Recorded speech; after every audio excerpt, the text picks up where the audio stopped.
but I have the bookstore is open. Check it out. Is that? No, this is open. The Alexander Lawrence bookstore, so you can see. Yeah, so wherever I go, I can sell some books, and I guess I hope it closes. Here's my new. Here's the Alexander Lawrence works. It's kind of like Marcel Duchamp in a box. Anyway, so enough of that nonsense. Anyway, so yeah, I've been listening to this 99 Novels podcast, Anthony Burgess, and so when I was a teenager, I was already into James Joyce and Beckett, a few others, and Anthony Burgess. Of course, I was new about. So yeah, so I saw. I mean, you used to go to like the B. Dalton or some of the I forgot the Walden books or whatever, and you'd see. I think around the time in '84 when I was going to those bookstores in the mall and stuff where I bought my first copy of Flowers of Romance. There was like the Anthony Burgess 99 novel. So, before I was like, so it kind of shaped you, kind of like, oh, hey, there's like some guy. I mean, but it was all, I mean, I was reading French guys and people from South America, Borges, Gabriel Garcia Marquez. It kind of leaves out a few people, but it's mostly like English and American guys. So I was going to go over some of the novels. Let's see, 99 novels, the best since English. It starts in 1939, of course, because that's when Finnegan's Wake came out, a personal choice by British writer Anthony Burgess. And it covers a 44-year span from 39 to 83. Kind of, sometimes they call it the end of modernism and postmodernism, but I think it's kind of like modernism and modernism too. Only a few writers, I think, kind of deserve the postmodern thing and stuff. Let's see. So Burgess, of course, wrote this book like really fast. He wrote a lot of books very fast in a couple weeks, just 1 and 2 weeks. So let's go over some of the books. Chinua Achebe, A Man of the People. I mean, I'm familiar with that author. What else did he write? Yeah, Things Fall Apart. I read that a long time ago. I think it might have been published by Grove Press, so obviously I knew that one. Brian Aldiss, most people know him because he was involved with Kubrick, Life in the West. And then he had a couple by Kingsley Amis. Of course, he's probably a friend, and he was kind of like, at that time, probably a light in the English writing, 84. This is kind of before Martin Amis kind of took over. I don't think I've read much of Kingsley Amis, but I have met Martin Amis and a lot of his. James Baldwin, Another Country. He's definitely a writer. He's he's definitely somebody that you should read. J.G. Ballard, Unlimited Dream Company. I like J.G. Ballard, but I don't know if I would pick this book over the other ones. It's kind of a weird book. Maybe it's a conventional book. And then John Barth, Giles Goat Boy.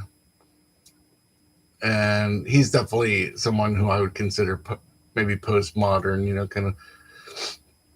But, and Giles Goat Boy was a book. I think people bought that book, but I don't know if they actually read it. Saul Bellow, never was interested in him. I guess he's good. He's like John Updike. He's Elizabeth Bowen. I guess he's trying to have some women in here. Malcolm Bradbury. Is it? Not too interested. John Brain. No, I doubt that people read him. Joyce Carey.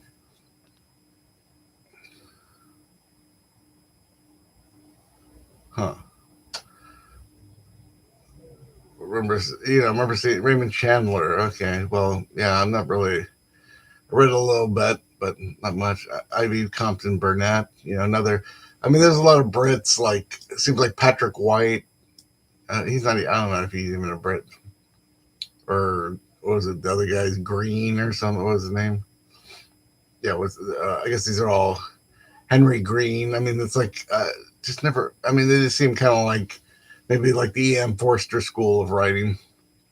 William Cooper, no, Robertson Davies.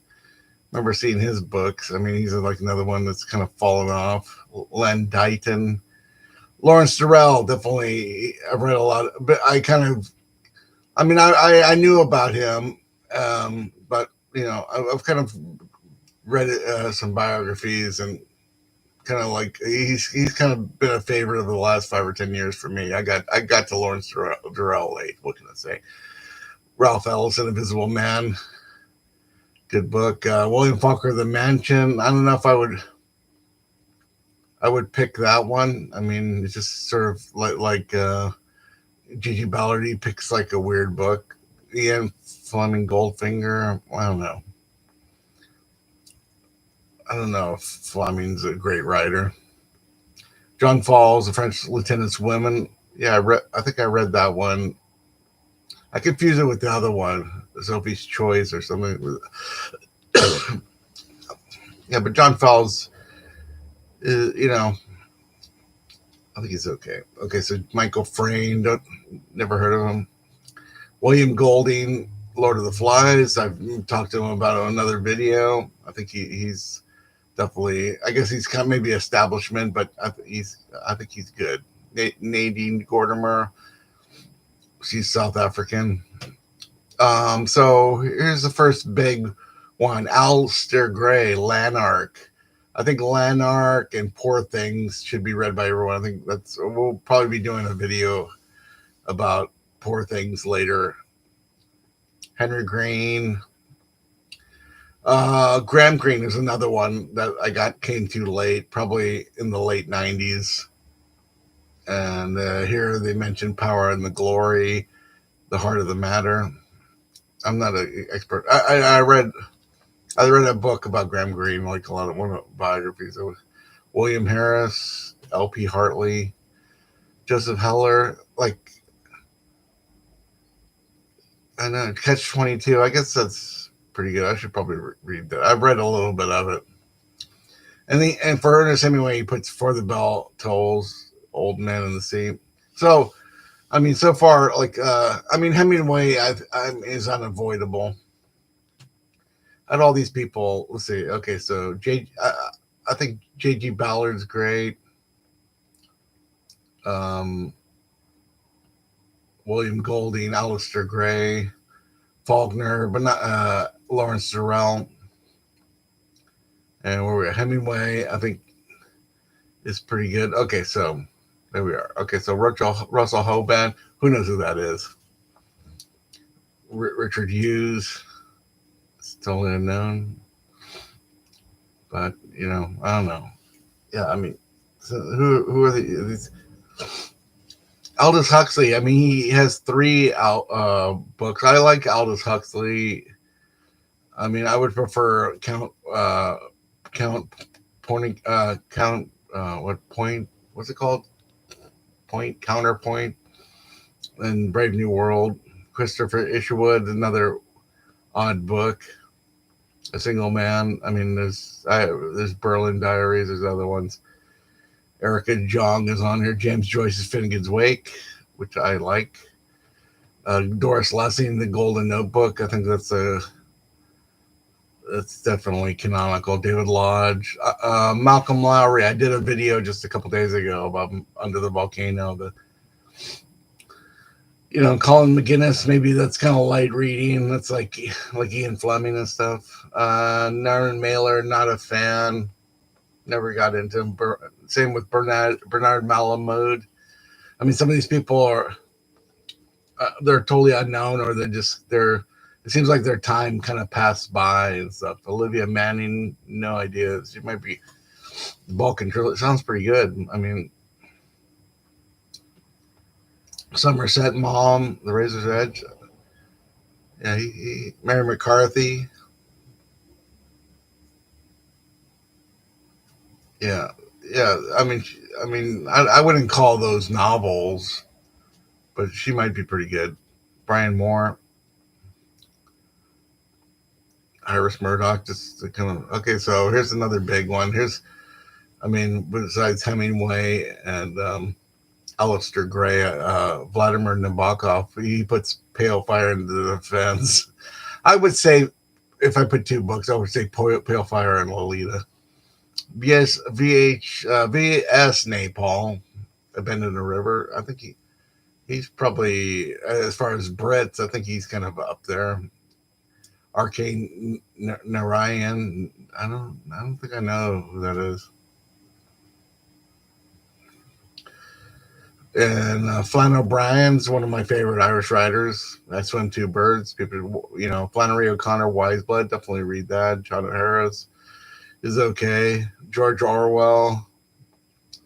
Mervyn Peake. Titus Crown, Gormagas. A lot of people.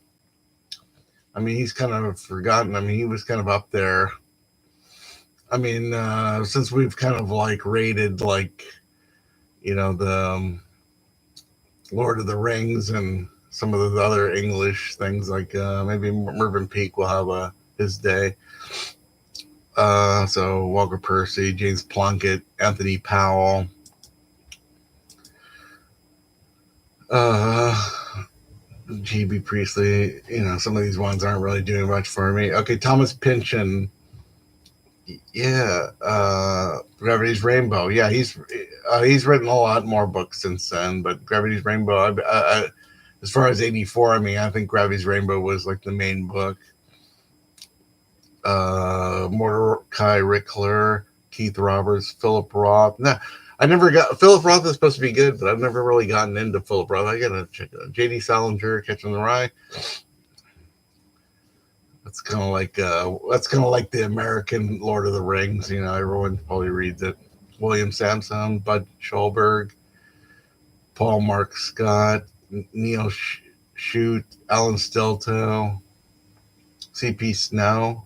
Is he more like a poet? I think. Muriel Spark. Yeah, she's supposed to be good. I don't know. It's like a name. It's like maybe people have passed by. Yeah, William Styron, Sophie's Choice is on here now. So I don't know. Those books kind of came out around the same time. Sometimes I confuse William Styron with the guy that wrote The French Lieutenant's Women. Who's that? Oh, John Fowles. Yeah, I guess John Fowles is a little bit slightly older. Okay, so we're at. Okay, so Alexander Thoreau, Darkenville Sky. That's probably his best book. He's Alexander Thoreau's not really. Nobody really reads him anymore, except for like some real hardcore. More popular is Paul Thoreau, The Mosquito Coast. He came out. It came out same year as Darkenville's Cat. Paul Thoreau. I tried to read a few of his. Some of them are kind of entertaining. They're definitely a page turner and stuff. John Kennedy O'Toole, Confederacy of Dunces is kind of like popular with young people. John Updike, never really got him. He's supposed to be a great writer, but I just never really understood it. Gore Vidal is great, but I don't know. I know he's not much of a. He's better like with nonfiction. Rex Warner, never heard of him. Evelyn Waugh. He has quite a number of books. I don't know if Brighthead's Revisited, Handful of Dust. Decline and Fall. He's sort of like. Those books are the earliest ones. But late for him because he was kind of writing out of the Oscar Wilde, Ronald Furbank kind of. T.H. White. Patrick White. Is that the one I'm talking about? Yeah, Australian. Yeah, that's right. Yeah, I used to see Patrick White and Henry Green books all over the place. I was always going, God, should I read? I might have bought a few, like at a library sale. Henry Williamson. I don't know that. Angus Wilson. Herman Woke. Isn't he sort of? Oh, I guess he won the Pulitzer Prize. Herman Woke. Yeah, I mean, I guess he's kind of. That came out in '51, so maybe it's why. I mean, I know the name. I just Angus Wilson. Wait, let's see. Yeah, a lot of these guys are kind of like have some sort of English establishment. They all went to the same schools. But yeah, so yeah, I mean, yeah, definitely James Joyce, Nabokov, um, Alistair Gray. I mean, there's some big. I don't know. Some of these ones. I mean, I'm just looking at them. I could see them. I mean, there's 99 novels. I mean, this could be probably reduced to 40 or 50 because I mean, some of these guys have already like expired. And maybe just of interest of just people that are studying a period of English literature and just kind of looking. Did I talk about Michael Frayn? I've never heard of that guy either. 73. Oh no, I think I've heard of Noises Off. Okay, yeah, yeah. So I'm just talking about this. I mean, I'll have a link in the description. There's this 99 novels by Anthony Burgess. Um, I mean, it's impressive that he read all these books and has a lot to say, and he's probably right about most of them. And but From the '80s, mind or the people that are reading books. I mean, this was kind of influential list. I mean, now we got a bunch of lists. We got like the greatest books of the 20th century. The New York Times lists, the internet lists. Some lists that have more Ayn Rand and Harry Potter type books in there and stuff. And so that's it. So we've been going for a while. Oh, do we get what else? Like what other books? What other books in English should we have here? Okay, take care, everyone.